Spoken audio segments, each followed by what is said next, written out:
Hey, what's up, YouTube? It's your boy, Paradigm. What do we do when we click these videos? We like, we subscribe, we hit the bell to stay notified. I'm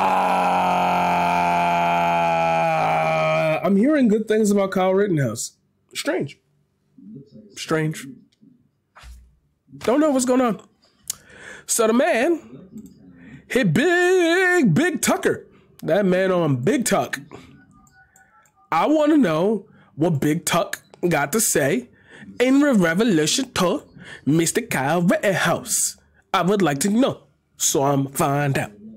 Good evening and welcome to Tucker Carlson Tonight. In retrospect, it's remarkable just how dishonest, how thoroughly and intentionally dishonest the media coverage of the Kyle Rittenhouse story turned out to be. All of it was a lie. Rittenhouse was not a white supremacist. He was never in a militia. He never crossed state lines with a firearm. The protest in Kenosha was not peaceful. It was a riot, chaotic and violent. Many of the rioters, by the way, carried guns. Rittenhouse was hardly alone. Rittenhouse didn't go to Kenosha looking for trouble. His father lived there. Rittenhouse himself worked as a lifeguard in Kenosha. On August 25th of last summer, Rittenhouse went downtown to stand guard over a car lot. Here's the context. The night before, police in Kenosha had done nothing as the mob burned businesses, including another car lot, all the way to the ground. So the business owner needed Kyle Rittenhouse's help. He was looking to a 17-year-old for help, if that gives you some perspective on how bad things were.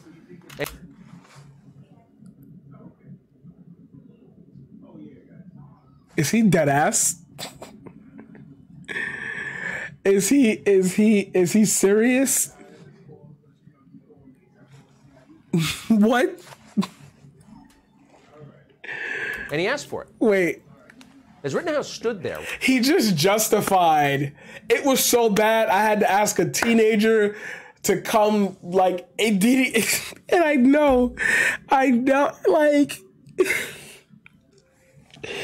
it's my thing about this one kid. Like, I called this random ass kid and was like, yo, could you come down and help?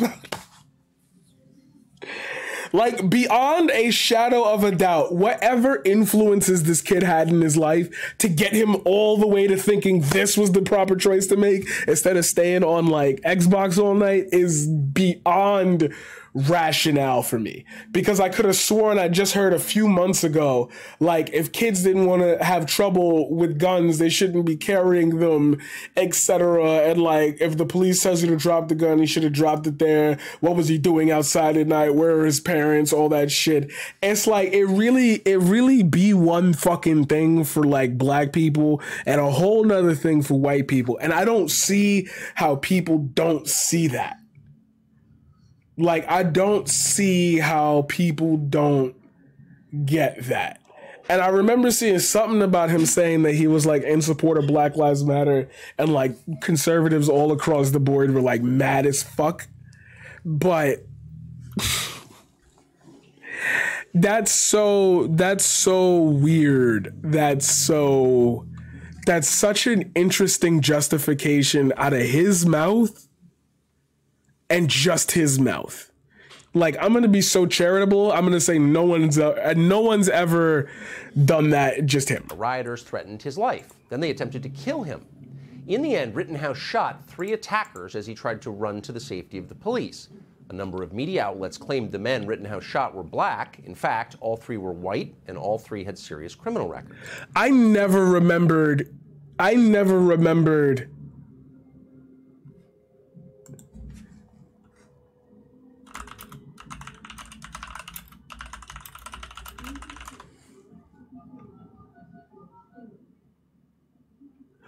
Oh my God.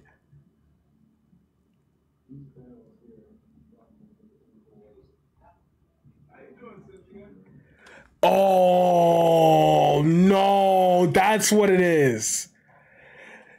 That's what it is. They remember the shooting of Jacob Blake. And I think that wasn't that the same, like, day?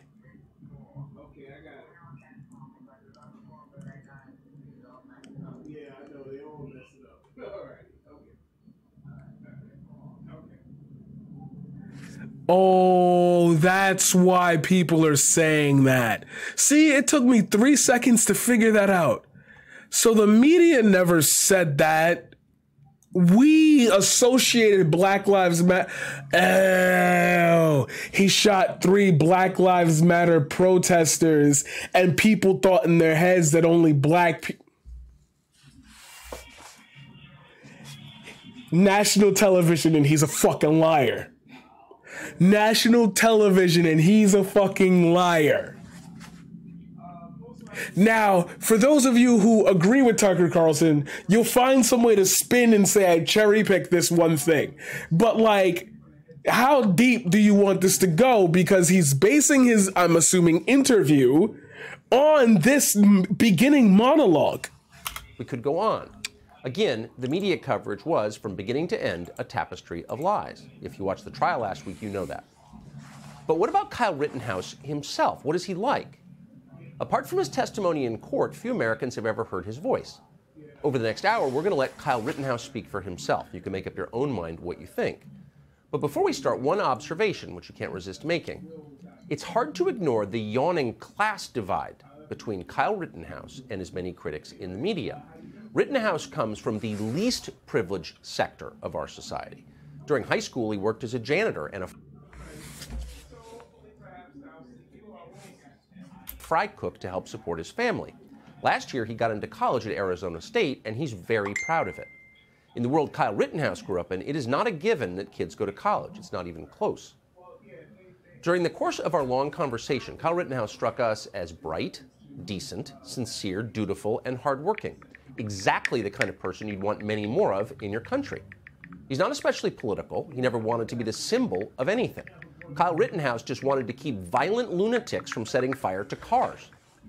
In the America he grew up in, that was considered virtuous. In the America he grew up in? I'm older than what? You're older than what? He's in the same America we...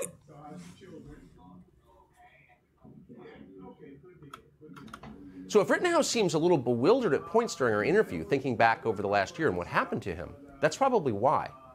A lot of the things he assumed were true about this country turned out not to be true at all. He killed 3 people and is sitting in front of you for an interview. I would say, yeah, he really...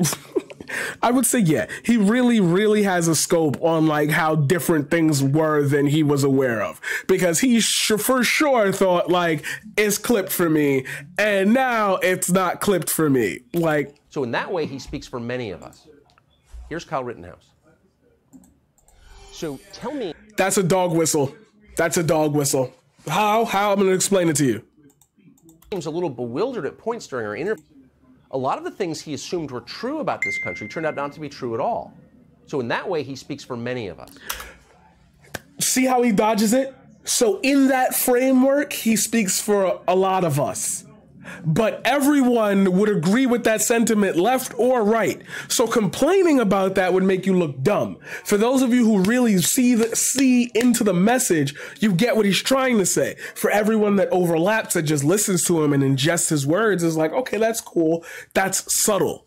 Yeah, he speaks for all of us. Now let's see what he has to say. Here's Kyle Rittenhouse. So tell me, Kyle, how you wound up in Kenosha that day. Well, it actually started on August 24th. I was working my job as a lifeguard at the Recplex in Kenosha County, and then the riots were still going on and a curfew was implied. So I went to Dominic Black's house, and I stayed the night over there and saw the videos of the riots and the arson going on. What'd you think of it? It was upsetting because Kenosha is my community.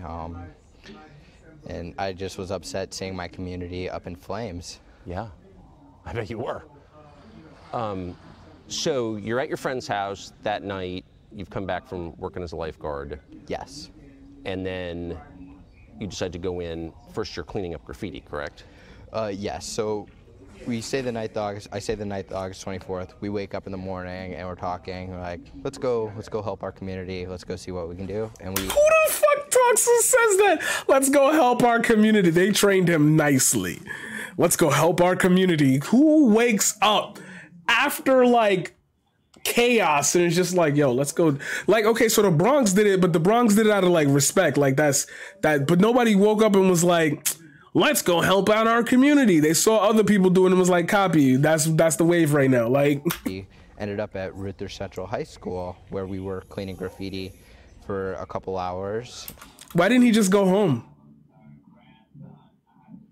Like, he stayed the night at the other person's house, right? Because why didn't he just go home? And then we met with the owners of car stores and we offered to protect their business from fires, making sure the rest of their other two properties didn't get burned down like they did the night prior, and they agreed.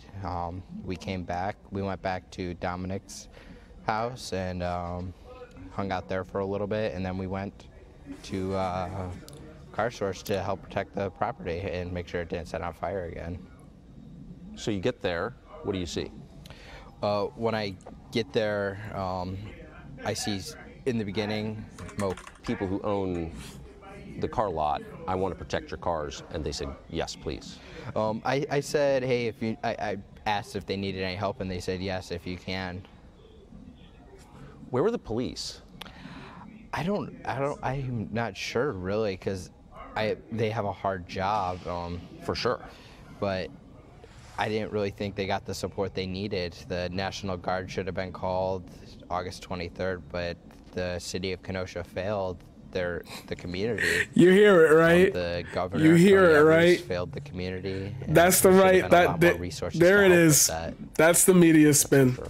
That makes sense as to what I'm going to talk about later. Been criticized that makes for sense. Carrying a firearm into the scene, but it's obvious from the tape that a lot of people, you were not the only one with a firearm. There were rioters with firearms. Was that obvious to you? Yes.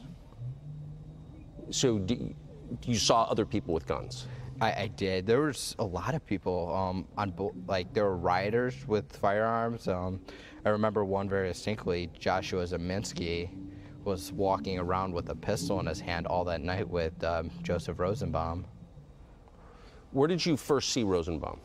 The first time I saw Damn, Rosenbaum, the families of the people that he killed are he probably like it was at the corner of the car gone right lot now. that I was at primarily that night, and I was asking people if they needed medical, and he came up to me and Ryan Balch, and he said, if I catch any of you MFers alone, I'm going to effing kill you. Had you ever seen him before? I have not. So you'd never seen this guy. He walks up and threatens to kill you out of nowhere. Yes. It was quite shocking. I was like, why would somebody threaten to kill me? Dead men tell no tales, you know? So it's like, we'll never really know. I'm just asking if people need help on both sides. I was there just to help anybody that needed, and shockingly, the only people I helped that night were rioters. What kind of sense did you get from Rosenbaum? I mean, that sounds deranged. When he threatened to kill me, I was like, what the heck just happened? Nobody's ever threatened to kill me up until that point. And I was like, that's not something you say to somebody. How long after that was it that he tried to grab you? Paint him as the healer. It was about an paint him as a normal kid. And then there was actually a second time he's still set for life, but he could fade. If he plays this right, he could fade into obscurity. The second time he threatened to kill everybody. He said, I'm gonna effing kill you. I'm gonna cut your hearts out, you effing N-words. Cut your hearts out? Yes. Okay, that don't even sound... Did any of the rioters try and calm him down let it go. Stop him? What I noticed is the rioters were trying to, like, they were, like, disassociating with him because he was, like, spewing the N-word around, and they just didn't seem to want to have anything to deal with him, the rioters. Yeah. So, if it was a Black Lives Matter protest that turned into a riot, then that really has nothing to do with Black Lives Matter if that's the type of stuff that's going around, right? So there's that one. So he comes, he tries to grab your rifle, he gets shot. You decide at that point, unless I'm misremembering, you want to go turn yourself into the police. Yes. After I shoot Mr. Rosenbaum, he tried to grab my gun. I was running away. There was a gunshot behind me. After I shoot him, I run around the car because I was going to go render first aid to him. I wasn't able to because then there was a mob forming and calling for my execution to get him and kill him. And that's when I try to run to the police line and get to the police. And then I am attacked again. By the guy who kicked you? By Jump Kick Man, yes. Whose identity we didn't know. It turns out the prosecution knew it and hid it. So we found out November 7th, the prosecution, we went into the judge's chambers and the prosecution said, we identified Jump Kick Man, and the prosecution threw a fit a little bit. They didn't want us to interview him. They were like, well, he's a victim, and didn't want my investigators or my attorneys to interview him or ask him questions. They just wanted to do it private, non-recorded, and the judge said, no, it's going to be recorded. And then a couple hours later, they say, oh, he asked for immunity and we're not going to give it to him, so we're not going to be calling him as a witness.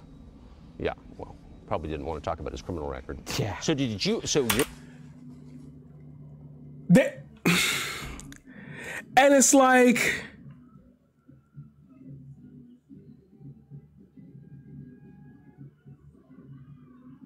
what? Not every autistic person has special talents. Lots of autistic people need high levels of support. Our value because of being a person. What? That has nothing to do with anything I said today, or anything at all. I have ADHD. What is that? What you're talking about? I don't know. Why didn't everyone go outside, go home that night? That's the. I've already asked that question. I've already asked that question. It's not you. It's just that's the point. That's what I want you to think about. That's the point. Like, at what point did you go? Oh my God, you're making the point for me. Thank God. The interview's good. I'm not even going to pretend that. Like, the interview is just a recap of the events. You could tell they're sliding in the little, like, ha-has, we wons. Like, that's not the point. Like, he's not sitting there bragging about it or whatever. He's humble. Like, they coached him well. I could let this kid go. I could really let this kid go.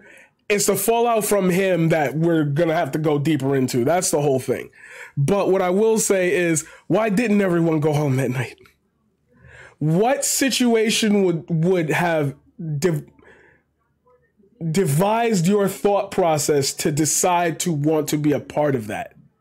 Putting yourself in a quite possibly violent situation. The same way I was here with the protests in New York City. I got video of it. Like, literally us standing in a line, cop throws a baton at you, and then boom. And people asking, hey, what's happening? So a girl comes up and screams. You can see this on the video. They grab her, start throwing her to the ground. Everybody's like, no, chill. You see some cops come from the back and be like, no, you're doing too much. Why go to a powder keg situation armed with something that could set it off? Like I said, I was trying to be funny about this, but now that I think about it even more and more and more, it kind of makes me, like, if he has sticks of dynamite, like, something that's not just a, like, and I would have been like, all right, copy, you came with a little, he had a little Glock 9 on him for, like, little protection, little handgun. All right, cool. I'm not going to go into the legality of that, but, like, that don't seem like you came there with an object so obvious and so clear that people would make you a target for any type of harassment, any type of dealings. You could literally just be like, yo, I'm here with it. Like, I got a gun on me. I'm letting you know if y'all need help or whatever, I'm here for y'all. I'm not here to talk about left, right. He like all of that. Now he's saying that here, but that's not what, or he's not even saying that here. Like, I'm giving him credit, see? Trying to get to the police lines. You see the mob coming after you. What's that autistic shit about? You okay there, buddy? And then out of nowhere, you get dropped to the ground by the guy who kicks you in the head. Mm-hmm. Did you see him coming? I did. To backtrack a little bit, actually, as I'm running, Gage Grosskreutz came up to me with his phone and put it in my face, and he said, what are you doing? Did you just shoot that man? And I told him, I'm going to the police. And he said, oh, okay, and ran off, and I kept running to get to the police. And that's when Anthony Huber strikes me with the skateboard as I'm running before I'm on the ground for the first time. And then I'm hit with a rock by somebody in a white tank top. And that's how I end up on the ground. And I have 4 people around me from what I remember. And I move my firearm in their direction and they back off with their hands up so I don't shoot them. And then Jump Kick Man keeps coming. And that's when I fire 2 shots at Jump Kick Man. Wow. And you miss him and he kicks you. It's the Jump Kick Man that's smoking me. After Jump Kick Man is running off, Anthony Huber comes up and he grabs the barrel of my gun and then he hits me with his skateboard holding his trucks, and that's when I shoot him 1 time. Where did he hit you with the skateboard? He hit me in the back of the head, in the neck, the back of the head. The medulla oblongata. Did you think you were going to be killed at that point? I did. Then what happens? And then after Mr. Huber attacks me, Mr. Grosskreutz puts his hands up. What are those 2 pictures? What is this? What is this production? I pointed in his direction for about a second, and then once I lower my rifle, I noticed that my ejection port is opened about an inch, and Mr. Grosskreutz said I pulled the charging handle, which never happened. I hit the forward assist to close the ejection port, and he sees me doing that or something, and this time he runs at me and he has his gun pointed directly at my head. Did you see the gun? I did. What, do you think he was going to shoot you? I did. He had it pointed directly at my head, and that's when I shoot him 1 time, and he is no longer a threat to me at that point because he ran off after I fired that shot. Did you realize you'd hit him? I didn't know until later. So then what happens? There is a person directly in front of me, and I point my rifle in their direction, and he puts his hands up, and he's backing up, and I then turn around, start going to the police, and then I hear shots behind me, and I turn around. I hate that shit so much. And then I realize I can't see. Can I ask you a question, sir? Bro, Yeah, get absolutely. some water, And bro. go back to the police car, towards the police line. It's just hearing this. There's a jump scare in a political video. I hate it here. Yeah. So then you finally get up, you hear shots, you turn to see who's shooting at you, and then you finally make it to the police line. Yes. Once I make it to the police cruiser, the police officer said, If you don't mind, stick around, and I will answer that question literally after I'm done with this here, because that's part of, like, I'm gonna talk about that. Like, that's the part of that's the entirety of today's like show. I got you. Don't worry. It's going to be super easy to understand. And when I explain it, people probably going to find it dope too. So I appreciate that. That's going to be a nice, piece of this content. Good question. Good question. Says, get back, get back, get back. One of them has a gun out and the other has pepper spray pointed at me. And I say, hey, I just had to shoot somebody. I just had to shoot somebody. And then they say, go home. And I didn't know this until... Go home? Yeah. The officer said to go home. I don't think he knew what happened or heard me. There's a lot of chaos going on. Yes. But apparently he pepper sprayed me. You can see it in the video, but I don't remember being pepper sprayed by him. So then what happened? I say, okay, I go back to the car source lot number 2. We've been referring to them. Car source 1 is the one that got burnt down. Car source 2 is the one that I was at primarily the entire night, and car source 3 is the one where I was attacked by Mr. Rosenbaum. I go back to car source lot number 2, and I tell everybody there what happened. I said I had to do it. I was just attacked. I was dizzy. I was vomiting. I couldn't breathe, and I was like, I wanted to turn myself in Kenosha. I wanted to turn myself into the police in Kenosha, but I wasn't able to because they weren't accepting visitors, apparently, with the barricades and the fence up. So we ended up turning myself into the Antioch Police Department. So you drove back across state lines, as we're now calling it. Funny. You couldn't even turn yourself in. No, it was like I had to go to Antioch Police Department, which, to my understanding, is the closest police department to Kenosha. Why do you think people were burning car source? What does that have to do with civil rights? I don't know. I think it was opportunists taking advantage of the BLM movement. I agree with the BLM movement. I agree. Everybody. Oh, that's why people was molded. Right oh man. Assemble, but I do not agree that people have the right to burn down. I don't appreciate that people are burning down American cities to try to spread their message. I think there's other ways burning down American cities to spread their message. So you turn yourself into Annapolis. What do you think is going to happen at that point to you?